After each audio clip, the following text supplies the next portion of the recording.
خلافت عثمانیہ میں طب کا نظام بہت ترقی یافتہ اور منظم تھا اور اس دور میں طبی تعلیم دینے کے لیے متعدد یونیورسٹیاں اور ہسپتال قائم کیے گئے۔ عثمانی سلطنت نے طب کو نہ صرف دینی اہمیت دی بلکہ سائنسی نقطہ نظر سے بھی اس میں بہت پیش رفت کی۔ ان اداروں کا مقصد طبی علم کو عوام تک پہنچانا اور صحت کی سہولتیں فراہم کرنا تھا۔ ایڈرنا ہسپتال ترکی میں سلطان بایزید دوئم کے دور میں قائم کیا گیا تھا۔ یہ ہسپتال نفسیاتی امراض کے علاج کے لیے مشہور تھا اور یہاں موسیقی تھراپی، آبی تھراپی اور خوشبو تھراپی جیسی جدید تکنیکیں استعمال کی جاتی تھی۔ اس ہسپتال میں طب کے مختلف شعبوں میں تدریس کی جاتی تھی۔ یہاں سے فارغ التحصیل ہونے والے طلباء کو عثمانی سلطنت میں مختلف سرکاری عہدوں پر تعینات کیا جاتا تھا۔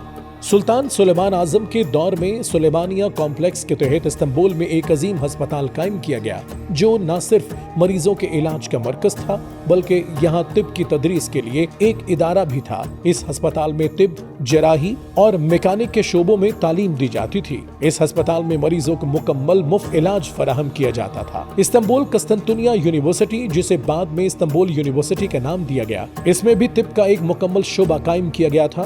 یہاں طب کی تعلیم دینے والے اساتذہ نے یونانی، اسلامی اور عثمانی طب کے علوم کو یکجا کیا اور سائنسی نقطہ نظر سے طبی تعلیم دی۔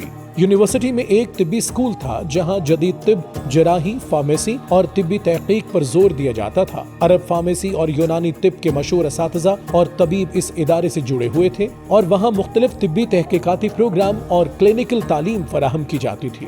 دارالشفا عثمانی دور کے اسپتالوں اور طب کے اداروں کو کہتے تھے جو تمام سلطنت عثمانیہ میں پھیلے ہوئے تھے۔ دارالشفا میں طبی تعلیم دینے والے ماہرین مختلف بیماریوں کا علاج کرتے تھے اور ان میں نفسیات، چشم، طب داخلی، جراحی اور ادویات جیسے شعبوں پر تحقیق کی جاتی تھی۔ یہاں اسلامی طب کی بنیاد پر نئے علاج کی تدابیر اور طریقے متعارف کرائے گئے۔ عثمانی سلطنت میں طب کو بڑی اہمیت دی جاتی تھی اور اس کے مختلف پہلوؤں پر کام کیا جاتا تھا۔ اسلامی طب عثمانی دور میں یونانی، فارسی اور اسلامی طب کا امتزاج کیا گیا۔ مشہور اسلامی علماء اور طبیب جیسے ابن سینا اور الرازی کی تصانیف اور تحقیق کو پڑھایا جاتا تھا۔ تعلیمی نظام اور تدریس طب کے اداروں میں پہلی جماعت سے لے کر اعلیٰ سطح تک طبی تعلیم دی جاتی تھی۔ طبیب بننے کے لیے نہ صرف کلاس روم میں تعلیم دی جاتی تھی بلکہ طلباء کو عملی تجربہ بھی فراہم کیا جاتا تھا۔ ان اداروں میں لیبز اور کلینک بھی ہوتے تھے جہاں طلباء بیماریوں کا علاج کرتے تھے اور تجربات کرتے تھے۔ عثمانی سلطنت کے دوران طب کے شعبے میں بہت ترقی ہوئی، خاص طور پر جراحی اور نفسیاتی علاج کے میدان میں۔ جراحی میں کئی نئے طریقے متعارف کرائے گئے